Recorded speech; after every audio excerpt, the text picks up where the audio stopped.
ಮಂಗಳೂರು ನಗರ police ಅಧಿಕಾರಿಗಳೊಂದಿಗೆ ERSS 112 ಅಡಿಯಲ್ಲಿ ಮಹಿಳಾ ಸುರಕ್ಷತೆಗಾಗಿ ಒಂದು ದಿನದ ಕಾರ್ಯಕ್ರಮವು ಲಾಡಿ ಹಜಂಕಾಲ ಬೆಟ್ಟ ದೈವಸ್ಥಾನದ ಆವರಣದಲ್ಲಿ ನಡೆಯಿತು. ಮಂಗಳೂರು ಕಮಿಷನರೇಟ್ನ ಡಿಸಿಪಿ ದಿನೇಶ್ ಕುಮಾರ್ ಕಾರ್ಯಕ್ರಮವನ್ನು ಉದ್ದೇಶಿಸಿ ಮಾತನಾಡಿ, ಮಹಿಳೆಯರು ತಮ್ಮ ಮನೆಯಲ್ಲಿ ಗಂಡನಿಂದ, ಪಕ್ಕದ ಮನೆಯವರಿಂದ ಆಗುವ ಹೆಣ್ಣು ಮಕ್ಕಳಿಗೆ ಆಗುವಂತಹ ದೌರ್ಜನ್ಯವನ್ನ ತಡೆಯಲು ತಾನು ದುಡಿಯುವ ಕಚೇರಿಯಲ್ಲಿ ಅಥವಾ ರಸ್ತೆಯಲ್ಲಿ ನಡೆದಾಡಿಕೊಂಡು ಹೋಗುತ್ತಿರುವ ಸಂದರ್ಭದಲ್ಲಿ ಕಿರುಕುಳ ಆದಾಗ ಪೊಲೀಸ್ ಠಾಣೆಗೆ ಹೋಗಿ ದೂರು ದಾಖಲಿಸಲು ಮುಜುಗರವಾಗುವುದಾದರೆ ಆಗ 112 ನಂಬರ್ಗೆ ಕರೆ ಮಾಡಿದ್ರೆ ಅಲ್ಲಿಗೆ ತಕ್ಷಣ ಪೊಲೀಸರು ಆಗಮಿಸಿ ಸ್ಪಂದಿಸುತ್ತಾರೆ ಎಂದು ಹೇಳಿದ್ರು.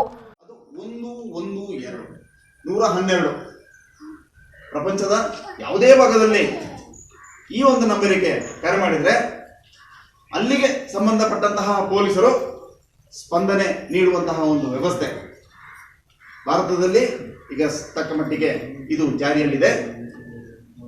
ನಮ್ಮ ಮಂಗಳೂರು ನಗರದಲ್ಲಿ ಬಹುಶಃ ಈ ಒಂದು 2-3 ತಿಂಗಳಿಂದ ಈ ಒಂದು ವ್ಯವಸ್ಥೆ ಜಾರಿಯಲ್ಲಿದ್ದು, ನೀವುಗಳು 112ಕ್ಕೆ ಕರೆ ಮಾಡಿದರೆ ಪೊಲೀಸರು ಯಾವ ರೀತಿಯಲ್ಲಿ ಸ್ಪಂದಿಸ್ತಾರೆ ಅಂತನ್ನುವಂತಹ ಒಂದು ವಿಚಾರವನ್ನ ನಿಮಗೆಲ್ಲರಿಗೆ ತಿಳಿ ಹೇಳಬೇಕು ಅಂತನ್ನುವಂತಹ ಒಂದು ವಿಚಾರವಾಗಿ ಈ ದಿನ ನಾವುಗಳು ಇಲ್ಲಿ ಬಂದಿದ್ದೇವೆ.